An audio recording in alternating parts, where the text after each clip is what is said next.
So documents, how to apply for SPIMS and the documents needed or the requirements. Number one, syempre kailangan OFW ka. Kung hindi ka man currently OFW, kailangan former OFW ka within 3 years ng pag-for good mo. Basta OFW ka. Number two, documents. Syempre kasi ng OFW, mga proof na OFW ka. So kailangan mo ng passport. Kailangan mo ng visa page.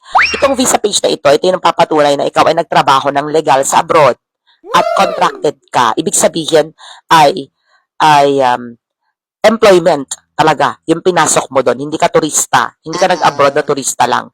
Hindi yun, tatak lang ng visa stamp lang na nag-tour ka lang sa Southeast Asian countries, kinemerot. Ganon. So, kailangan overseas Filipino worker. Ayan.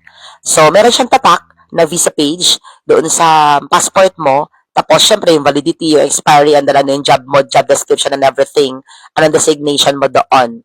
So, tapos, the contract itself. Kailangan mo yung kontrata mo, employment contract or the certificate of employment. Kaya habang nasa abroad, mag-secure po tayo.